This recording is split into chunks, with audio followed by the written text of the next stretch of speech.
తెలంగాణ రాష్ట్ర ప్రభుత్వం ప్రైవేట్ విద్యా సంస్థలకు దీటుగా ప్రభుత్వ పాఠశాలలను తీర్చిదిద్దడానికి మౌలిక వసతులు కల్పిస్తూ పేద విద్యార్థుల కొరకు మౌలిక సదుపాయాలు ఏర్పాటు చేయడానికి కోట్ల రూపాయల నిధులు కేటాయించి పాఠశాలను అభివృద్ధి పరచడానికి కృషి చేస్తుంటే నాంపల్లి మండల పరిధిలోని అన్ని గ్రామాలలో మొక్కుబడిగా బడిబాట కార్యక్రమం సాగుతుందని ఫోటోలకే పరిమితమవుతున్న విధంగా ప్రభుత్వ ఉపాధ్యాయుల పనితీరు ఉందని గ్రామస్తులు పేర్కొంటున్నారు. నాంపల్లి మండల పరిధిలోని అన్ని గ్రామాలలో మొక్కుబడిగా సాగుతున్న బడిబాట కార్యక్రమం ప్రభుత్వ ఉపాధ్యాయులు పనితీరు ఫోటోలకే పరిమితం అన్నట్లుగా ఉంది. తెలంగాణ రాష్ట్ర ప్రభుత్వం ప్రైవేటు విద్యా సంస్థలకు దీటుగా ప్రభుత్వ పాఠశాలను తీర్చిదిద్దడానికి మౌలిక వసతులు కల్పిస్తూ పేద విద్యార్థుల కొరకు మౌలిక సదుపాయాలు ఏర్పాటు చేయడానికి కోట్ల రూపాయల నిధులు కేటాయించి పాఠశాలను అభివృద్ధి పరుస్తోంది. అదేవిధంగా ప్రభుత్వ పాఠశాలలో విద్యార్థుల నమోదు సంఖ్య పెంచడానికి జూన్ 6వ తేదీ నుండి 19వ తేదీ వరకు బడిబాట కార్యక్రమం నిర్వహించి ఉపాధ్యాయులు ఉదయం 7 గంటల నుండి 11 గంటల వరకు విద్యార్థులు తల్లిదండ్రులను కలిసి ప్రభుత్వ పాఠశాలలో చేర్పించాలని విధి విధానాలు రూపొందించింది. ఆదేశాలు జారీ చేసి అమలు పరుస్తుంటే అందుకు భిన్నంగా ప్రభుత్వ ఉపాధ్యాయుల పనితీరు ఉందని ప్రజలు ఆవేదన వ్యక్తం చేస్తున్నారు. పర్యవేక్షణ అధికారులు లేకపోవడం వలన ఇష్టారీతిగా వ్యవహరిస్తున్న ప్రభుత్వ ఉపాధ్యాయులు ఉదయం 9 గంటల తర్వాత గ్రామాలను సందర్శించి మొక్కుబడిగా పాఠశాల ఆవరణలో ఫోటోలకు ఫోజులిచ్చి బడిబాట కార్యక్రమాన్ని నీరుగారుస్తూ తిరిగి 10 గంటలకే ఇంటి బాట పడుతున్నారు. ఈ విధంగా చేయడం వలన ప్రభుత్వ పాఠశాలలో కల్పించే మెరుగైన మౌలిక వసతులు తెలియక ప్రభుత్వ పాఠశాలల వైపు విద్యార్థులు ఆసక్తి చూపడం లేదని, ప్రభుత్వ విధి విధానాలు తుంగలో తొక్కి తమ ఇష్టారీతిగా వ్యవహరిస్తున్న ప్రభుత్వ ఉపాధ్యాయులపైన సంబంధిత అధికారులు చొరవ చూపి తగిన చర్యలు తీసుకునే పేద విద్యార్థుల కోసం కృషి చేసే విధంగా చూడాలని ప్రజలు సత్య న్యూస్ ద్వారా కోరుతున్నారు.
ఎప్పటి వరకు సార్ మనకు ప్రోగ్రామ్? 11 గంటలు, 7 నుంచి 11 వరకు. 7 గంటలు 11 గంటలు. ప్రస్తుతం మనము బడిబాట కార్యక్రమం జరుగుతున్నటువంటి నెల్లవాయి గ్రామ పంచాయతీలో ఉన్నాము. ఇక్కడ ఉపాధ్యాయులంతా బడిబాట కార్యక్రమం చేస్తున్నారు. ఒకవేళ బడిబాట కార్యక్రమం ఎలా నడుస్తుంది ఒకసారి వారి మాటల్లో తెలుసుకుందాము. ఇక్కడ ప్రజల్లో మాత్రము బడిబాట కార్యక్రమం అనేది మొక్కుబడిగా జరుగుతుందనేది ఒకటి పబ్లిసిటీ అయిపోతున్నది. ఎందుకంటే వాళ్ళు సరైన సమయపాలన పాటించకుండా ఇష్టారీతిగా ఉపాధ్యాయులు వచ్చిపోతున్నారు. ఒకసారి పస్నూరు కాంప్లెక్స్ హెచ్ఎం గారితో ఉన్నాము. పస్నూరు కాంప్లెక్స్లో ఉన్నటువంటి ఈ 11, 12 పాఠశాలల్లో ఎలా పర్యవేక్షణ చేస్తున్నారు, అసలు ఎలా జరుగుతుంది వారి మాటల్లో తెలుసుకుందాం. నమస్కారం సార్. నమస్తే అండి సార్. ఇప్పుడు ఈ మన ఊరు మనబడి అంటే బడిబాట కార్యక్రమం జరుగుతుంది కదా, ఈ బడిబాట కార్యక్రమం యొక్క ఉద్దేశం ఏంటి, ఇది ఎందుకు ఏర్పాటు చేశారు? బడిబాట అనేది మన తెలంగాణ ప్రభుత్వము పాఠశాల విద్యాశాఖ వారు జూన్ 6 నుంచి జూన్ 19 వరకు మరి గ్రామంలో ఉన్నటువంటి విద్యార్థులని మరి పాఠశాల వైపు రప్పించే విధంగా ఈ బడిబాట కార్యక్రమం అనేది చేపట్టడం జరిగింది. మరి 5 సంవత్సరాల నుండి విద్యార్థులని ప్రాథమిక పాఠశాలకు, ఐదో తేదీ అయిపోయినటువంటి విద్యార్థులని ఉన్నత పాఠశాలకు తీసుకునే ఉద్దేశంతో ఈ కార్యక్రమం చేపట్టడం జరిగింది. ఇక్కడ ఉపాధ్యాయులందరూ ప్రతి స్కూల్ నుంచి ఉపాధ్యాయులు పాల్గొనాల్సి ఉండగా కొంతమంది ఉపాధ్యాయులు అకారణంగా సెలవు పెడుతూ దీన్ని సరిగ్గా పాటించట్లేరు. మేము బయటకు వెళ్ళిన క్రమంలో మాకు తెలుస్తూ ఉన్నది. విద్యార్థి తల్లిదండ్రులతో కూడా మాట్లాడుతూ ఉన్నాము. ఇక్కడ ఎవరు కూడా సమయపాలన పాటించకుండా ఏదో మొక్కుబడిగా చేస్తున్నారు.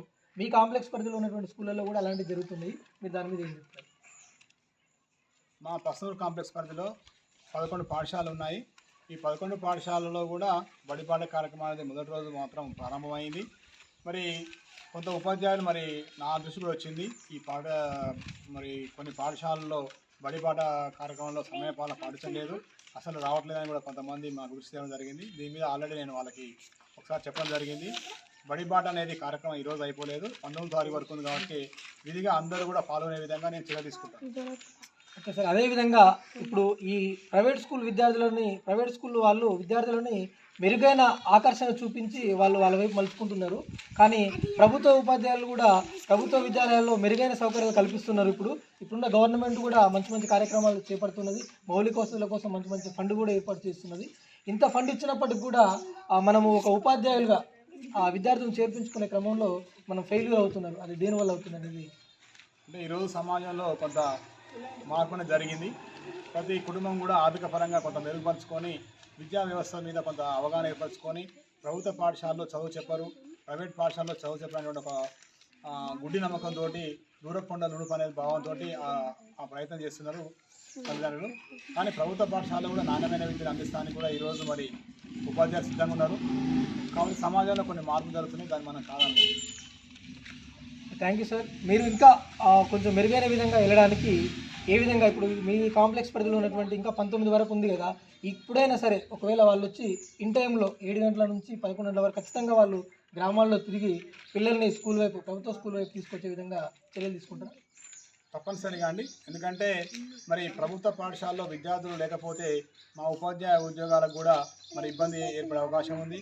రాబోయేటువంటి జనరేషన్ కూడా ఉద్యోగాలు కోల్పోతారు కాబట్టి మాకు ఆ విషయం తెలుసు. మేము కూడా కష్టపడి మా సమాజంలో ఉన్నటువంటి మా స్థానికంగా ఉన్నటువంటి పిల్లల్ని కూడా మా పాఠశాలలో చేర్పించే విధంగా విద్యార్థుల తల్లిదండ్రులకి అవగాహన కల్పించి మా పాఠశాల వైపు రప్పించే విధంగా మేము ప్రయత్నం చేస్తాం.